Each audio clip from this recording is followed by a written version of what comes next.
peut réellement affirmer qu'il connaît Dieu? Comment savoir si nous avons une bonne appréciation, une bonne interprétation du caractère même de Dieu?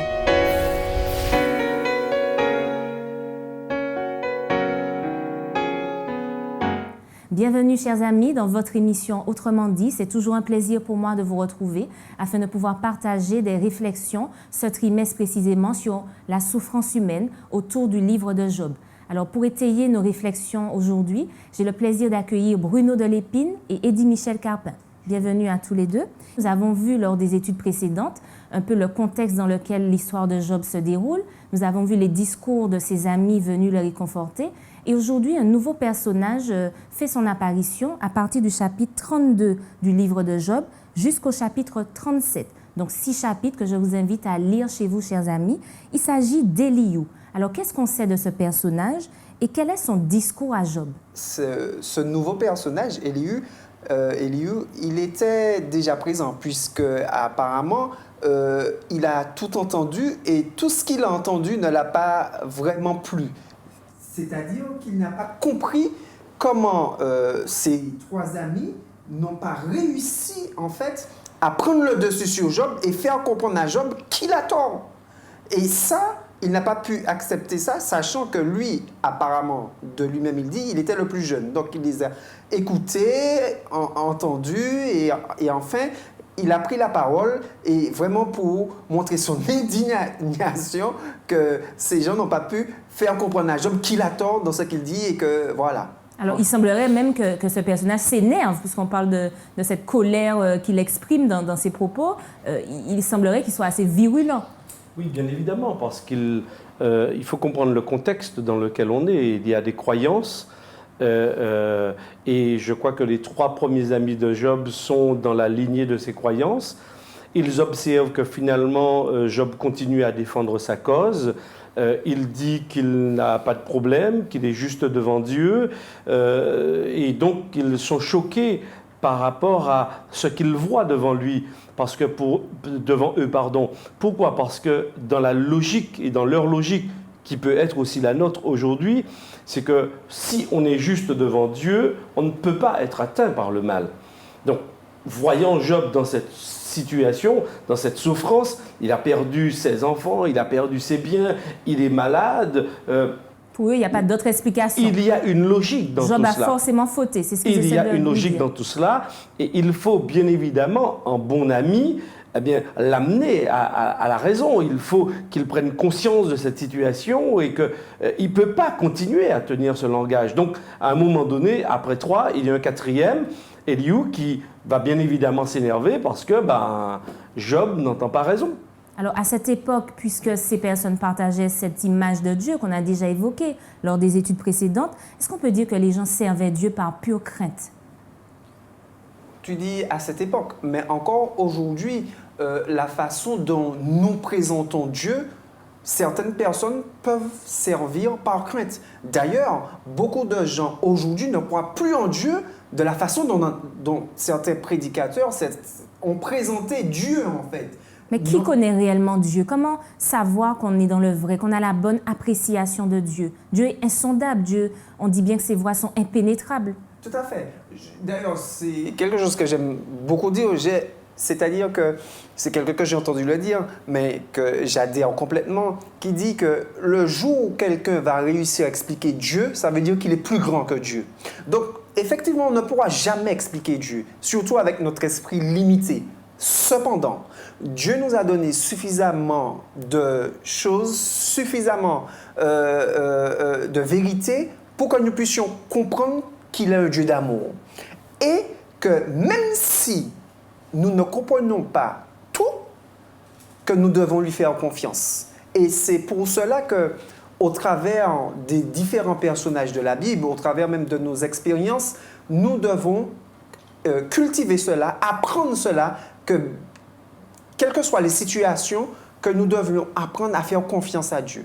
Élihu, on en parle, dit quelque chose qui m'interpelle dans Job 34, les versets 10 et 11, versets que je vous invite à lire aussi avec nous, chers amis. il dit ceci: « Écoutez-moi donc, homme de sens », donc il parle aux autres amis qui sont dans la salle apparemment, « loin de Dieu l'injustice, loin du Tout-Puissant l'iniquité, il rend à l'homme selon ses œuvres, il rétribue selon ses voies. » C'est une vérité, c'est une déclaration qu'on pourrait qualifier de logique. Oui, c'est une vérité, parce qu'ailleurs, dans le livre des psaumes, dans le livre des proverbes, on comprend qu'effectivement, et d'ailleurs même l'apôtre Paul dans le Nouveau Testament va en parler, Dieu va demander à chacun de rendre compte de la connaissance qu'il a et de ce qu'il aura mis en œuvre dans sa vie par rapport à cette connaissance. Donc ça, c'est une logique et c'est vrai. Maintenant, dans le livre de Job, nous sommes face à une situation extrêmement intéressante et la question que tu as posée précédemment, c'est en fait la question qui traverse le livre de Job. Est-ce que l'on peut servir Dieu sans intérêt? Et c'est ça la question. D'ailleurs, Job n'est pas conscient de cet enjeu, mais la question, elle est bien posée. Parce que Dieu, il est fier de son serviteur Job. Il voit comment Job fonctionne avec lui. Il voit que Job, il ne s'enfle pas d'orgueil. Lorsqu'il fait des fêtes avec ses enfants, dans la vie quotidienne, il les réunit, il prie avec eux, il offre des sacrifices. Donc Job est vraiment dans une soumission à Dieu. Il est sous la grâce de Dieu. Il vit sous la grâce de Dieu et il est heureux. Il a des biens, il en jouit, il n'a aucun souci. Maintenant, il y a en off, quelque chose qui se passe. C'est-à-dire qu'un être pose la question à Dieu, oui, tu es bien fier de Job, mais c'est tout à fait logique. Est-ce que lorsque quelqu'un qui a autant de biens, est-ce qu'il peut être mauvais vis-à-vis de toi? Est-ce qu'il ne va pas te servir logiquement? Mais Dieu dit, mais non, mais il y a autre chose dans la relation que nous avons, Job et moi. Ce n'est pas une histoire de bien, pas bien. Ce n'est pas parce que je lui donne des biens qu'il me sert. Dieu dit, non, non, non, non, non. On est dans un autre cadre, on est dans une relation d'amour. Et Dieu va dire à l'adversaire, bien, ok, mais expérimente, vois toi-même si ça se vérifie, ta logique. Et malheureusement, cette logique, d'une certaine manière, c'est aussi celle des amis de Job. C'est-à-dire que quand on a des biens, quand on est dans l'abondance, c'est parce que Dieu nous fait des bénédictions. Mais en même temps, oui, c'est Dieu quand même qui avait protégé, puisque au premier chapitre de Job, Satan, il me semble, dit bien à Dieu, tu l'as protégé, tu l'as préservé. Donc c'est quand même Dieu qui permet à un homme de prospérer. Bien évidemment, mais en retour, dans la relation que Job entretient avec Dieu, tu parlais de la question d'intérêt, je pense qu'elle a dépassé ce stade. Certes, je pense que dans une relation qui commence, oui, il y a des centres d'intérêt. Il y a ce que l'autre peut faire pour nous. Ça, je suis tout à fait d'accord. Ça, c'est l'embryon, c'est le début de la relation. Mais quand elle mûrit, cette relation, on dépasse le stade simplement de l'intérêt. Au début, par exemple, quand on voit une jeune femme, quand on voit un beau jeune homme, on voit sa beauté, on voit peut-être sa situation économique. On est attiré par cela. Mais quand on voit la beauté d'âme de cette personne, on dépasse après le cadre simplement de la situation sociale, de la beauté.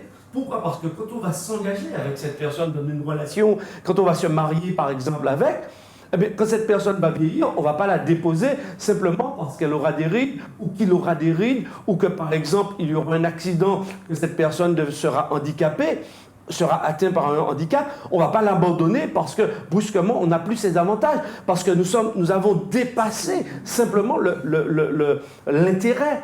Donc, on est dans une relation Job. d'amour. Et de mon point de vue, l'histoire de Job, en fait, nous montre que Job a franchi toutes ces étapes et il est dans une relation profonde avec Dieu. Il s'appuie sur Dieu. Il fait confiance à Dieu. Il veut plaider sa cause devant Dieu et devant personne d'autre.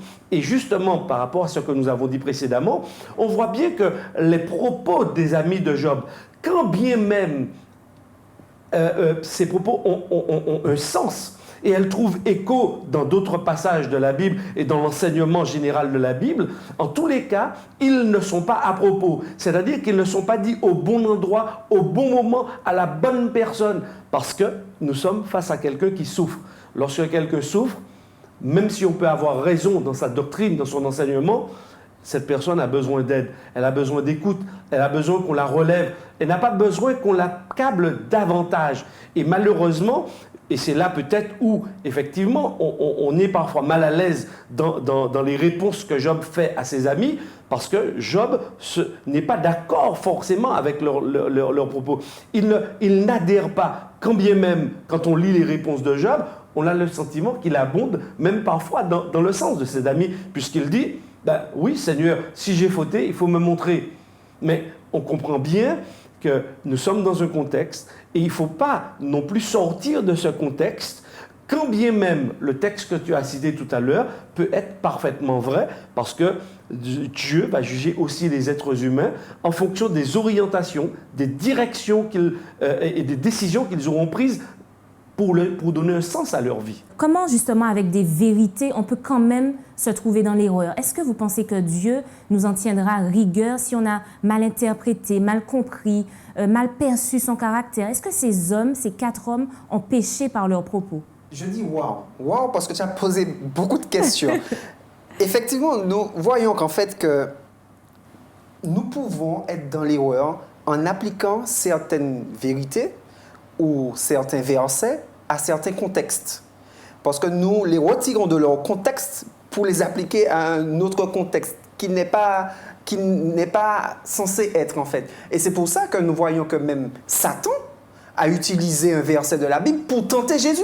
Le verset, il l'a tiré de la Bible, il l'a tiré de son... Ne disons pas que les anges vont empêcher que tes pieds foulent. Il a retiré quelque chose qui est vrai, mais dans un autre but. C'était dans le but de tenter Dieu. Donc nous voyons qu'effectivement, que nous pouvons dire de bonnes choses, mais selon le contexte, elles vont nous emmener dans un mauvais endroit en fait. Donc effectivement, nous pouvons le faire. Maintenant, tu disais, est-ce que Dieu peut nous en tenir rigueur? Est-ce qu'il appelle cela un péché pour ces hommes notamment? C'est pour ces hommes. Pour ces hommes ou bien nous tenir rigueur, même nous... Pour tout le monde, c'est-à-dire est-ce que ces hommes, par leurs propos, ont péché du fait de leur mauvaise interprétation de Dieu? Et puis j'étends à nous aussi.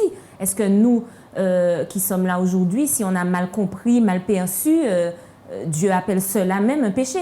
Alors très certainement, on fait un petit bond en avant dans le livre de Job, mais je crois que Dieu lui-même donne la réponse qui va aussi nous servir. C'est-à-dire que pour Dieu, les amis de Job ont dit des choses le concernant qui n'étaient pas justes. C'est ce qui est dit dans Job 42 à partir du verset 7. Et il va leur donner des indications pour justement retrouver la paix avec Dieu. Parce que tout ce que Dieu met en place, ce n'est pas simplement pour nous piéger. On peut commettre des erreurs, mais on va voir que Dieu va leur montrer qu'ils sont dans l'erreur, il va le leur dire, et il va leur dire le moyen pour retrouver justement cette relation avec lui. Dieu va leur dire, ok, vous avez commis des erreurs, vous n'avez pas bien parlé de moi, par contre, je vous invite à offrir maintenant des taureaux. Donc ça veut dire que Dieu, face à la situation de l'homme, même lorsqu'il a pensé bien faire, Dieu va lui dire, écoute, tu t'es trompé. Mais qu'est-ce que tu dois faire maintenant? Eh bien, aujourd'hui, alors je vais le transposer à nous, je dis, eh bien, nous allons au pied de la croix, nous allons à Jésus, nous demandons pardon à Dieu.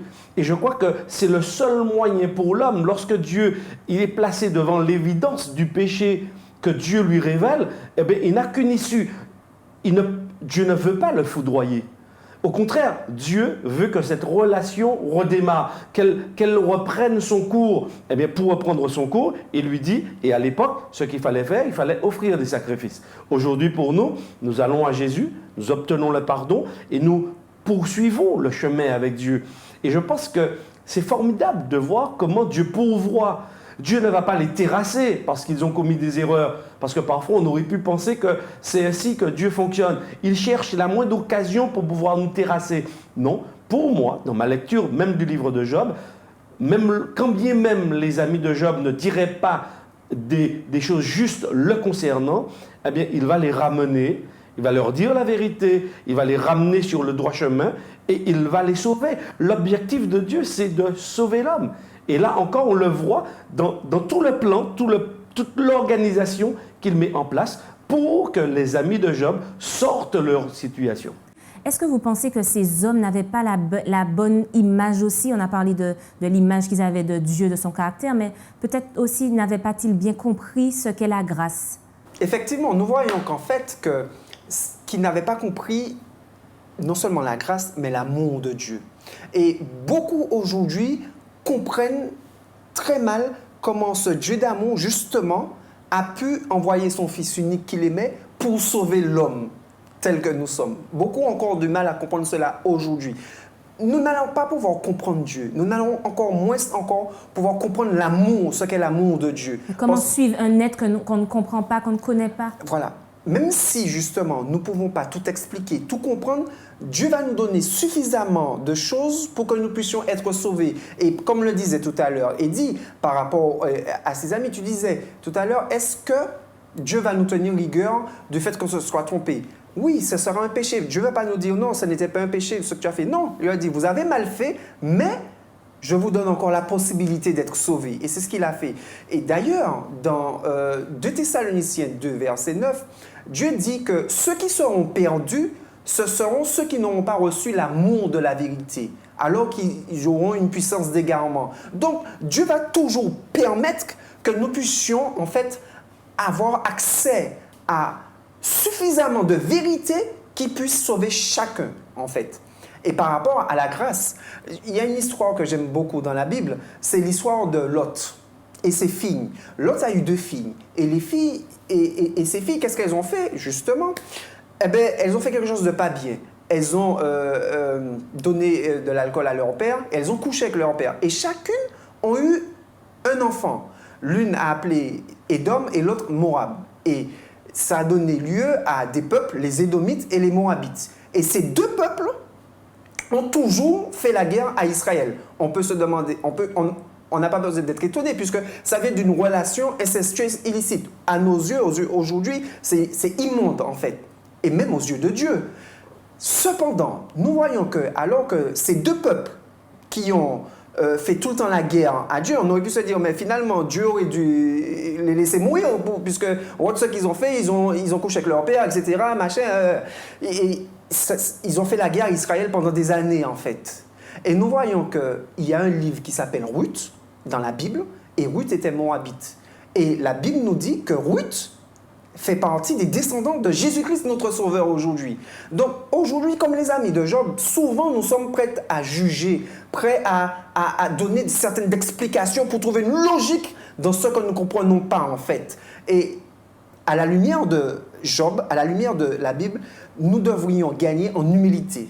En humilité par rapport à ce grand Dieu que nous connaissons, que nous ne connaissons pas, que nous ne saisissons pas entièrement, mais à l'humilité et simplement à essayer de découvrir cet amour, cette miséricorde que Dieu met à notre disposition. Alors, il y a 2 choses. J'aimerais revenir déjà sur la notion d'humilité qui me paraît importante parce qu'il semblerait qu'en voyant les discours des amis, il semblerait clairement qu'il manque d'humilité. Mais quand même, quand on est persuadé d'avoir compris, d'avoir la vérité, nous aussi peut-être dans la façon dont nous parlons à nos amis, nous sommes convaincus et nous manquons peut-être d'humilité. L'histoire de Job, elle nous enseigne également. Elle doit nous interpeller, elle doit nous permettre de nous remettre en question dans notre façon d'aborder les autres, d'aborder la question de la souffrance, d'aborder la question de la maladie, d'aborder les choses que nous ne comprenons pas, dont les autres qui sont avec nous, en face de nous, sont victimes.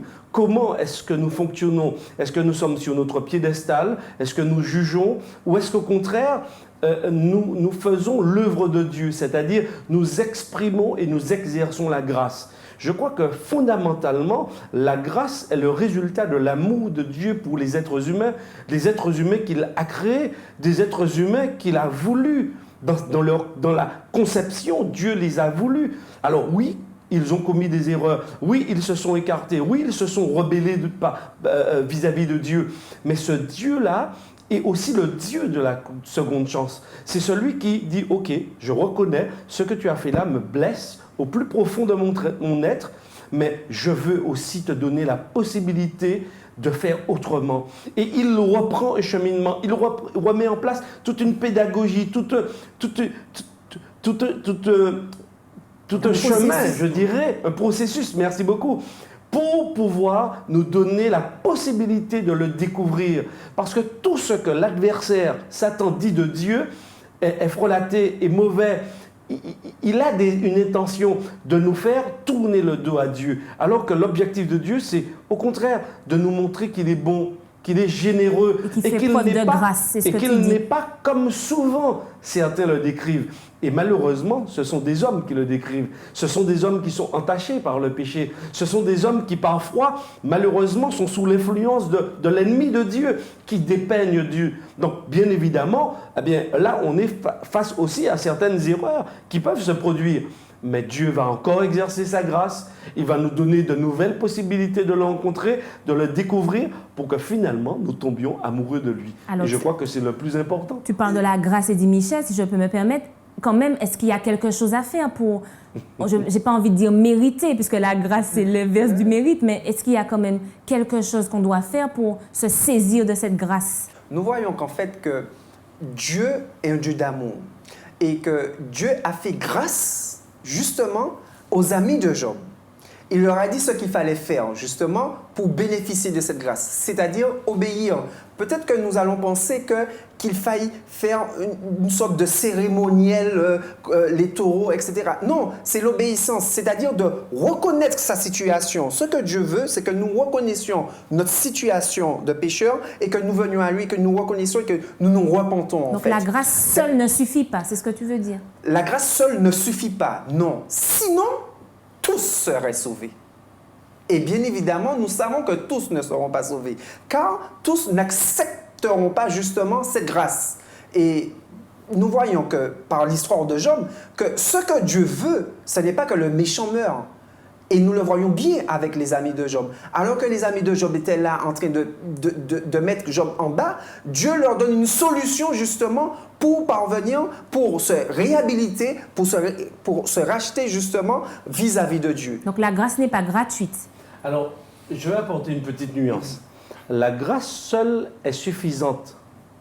Mais pour enclencher le processus de la grâce en ma faveur, il faut que je réponde. Mais ce n'est pas moi, c'est-à-dire que la réponse que je vais apporter, c'est par rapport à toute l'action de salut que Dieu met en œuvre, de A à Z pour me sauver. Donc Dieu a pris de A à Z, il a tout mis en place. Maintenant, la réponse que j'accorde, et ce dont Bruno, ce dont il parlait, c'est ce qui va permettre que cette grâce j'entre en sa faveur. C'est-à-dire, j'entre dans les mérites de cette grâce. J'en bénéficie pleinement. Mais la grâce, tout le processus, c'est Dieu qui est au bout et à la fin. Donc, que faire pour en bénéficier pleinement? C'est ça ma question. C'est dire oui. Ben, dire oui simplement. Je peux dire oui et puis concrètement ne rien faire. Je te donne un exemple très, très pratique. Tu as gagné aujourd'hui une croisière pour faire les Antilles. Super. Tu as gagné, on a payé le billet, on te le donne.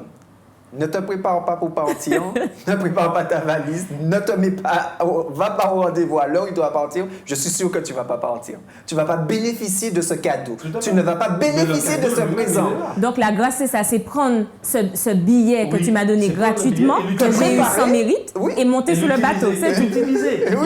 Il faut utiliser le billet. Parce que si tu prends le billet, parce que tu me disais tout à l'heure, effectivement, est-ce que l'accepter c'est suffisant? Oui, je peux le prendre, le regarder, être content d'avoir eu le billet et effectivement ne pas entrer dans le processus, c'est-à-dire aller jusqu'au bout. Donc c'est quoi jusqu'au bout? C'est obéir, c'est permettre à Dieu de transformer, parce que quand je dis Dieu est à l'origine et à la finalité de la grâce, c'est-à-dire que Dieu a un plan. Quand je lui dis oui et j'entre dans un processus que Dieu seul est capable de faire dans ma vie. Donc tu parles d'une transformation là. Oui, bien sûr, tout à fait. Oui. La transformation du caractère, de la pensée, de la vision. Ben, c'est Dieu qui en est à l'origine et il est l'auteur de ce changement. Donc on ne peut pas se saisir de la grâce et n'avoir aucun changement dans nos vies. C'est impossible. C'est impossible que je te dise que tu as gagné une croisière et que ça ne change rien dans ta vie. Tu vas t'arranger pour prendre des congés, tu vas t'arranger pour faire des économies. Donc c'est s'organiser. il est obligé de passer. C'est quelque chose, en fait. Tout à fait. Et le cadeau, tu l'as. Oui. Donc, effectivement, c'est pour entrer au bénéfice du cadeau. Mais le cadeau, quand on parle du salut et de la grâce de Dieu, en fait, le package, c'est Dieu qui l'a. Dieu l'a déjà offert, il nous le donne. Maintenant, tout ce que je mets en place, c'est pour que j'entre au bénéfice de ce qu'il a mis.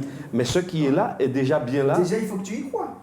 Je te dis que tu arrives, mais non, si j'y crois pas, effectivement, je ne vais pas y aller. Déjà, si tu ne crois pas, tu ne vas pas y aller. Tu ne vas pas venir récupérer. Et ensuite, quand tu viens récupérer, tu ne peux pas le récupérer et puis ne pas faire ce qu'il faut. Si tu n'as pas préparé tes papiers d'identité et que c'est dans... Tu ne vas pas voyager. Pourtant, tout est déjà payé. Mais tu as ta part à faire. Tu as ta part à faire de croire, d'accepter, de te préparer justement pour bénéficier. Sachant que tout est payé. Tu n'as rien à faire pour en bénéficier. Donc, se préparer concrètement, c'est simplement accepter Jésus dans sa vie et quoi d'autre? Et le laisser nous transformer. Pourquoi est-ce qu'on veut ajouter tellement? Mais Dieu Parce qu'on veut faire des choses, on veut être agréable à Dieu. Eh bien, c'est déjà extrêmement important que d'abdiquer face à l'amour de Dieu et de le laisser nous transformer. Laissons-le agir. On veut faire des choses, mais par rapport aux amis de Job, est-ce que nous sommes sûrs que c'est ce que Dieu veut faire? Mais laissons-le nous parler. Dieu a la possibilité de nous parler au travers de sa parole. Eh bien, apprenons à être à son écoute et apprenons par sa grâce à mettre en œuvre avec lui les changements qui doivent s'opérer. Mais si on parle trop, on fait trop de bruit, eh bien, on va entrer dans un processus qui peut nous éloigner justement et nous faire sortir de la grâce de Dieu. Parce qu'aujourd'hui, en fait, notre souci, c'est que nous voulons en fait faire des œuvres, faire des choses pour montrer qu'on a la foi. Or, en fait, nous devons faire le contraire. C'est à cause de notre foi que nous devons faire les choses. Alors que nous entrons dans un système de salut par les œuvres, en fait. De mérite, alors. Exactement. Nous voulons... Et à partir du moment que nous entrons dans ce système-là, on a perdu la grâce. Parce que justement, il n'est plus un don immérité. Merci à vous deux pour ces éclairages sur la notion de grâce notamment. Nous reviendrons sur ce thème plus amplement, je pense. Merci à vous, chers amis, de nous avoir suivis. Rendez-vous à la prochaine émission d'Autrement dit.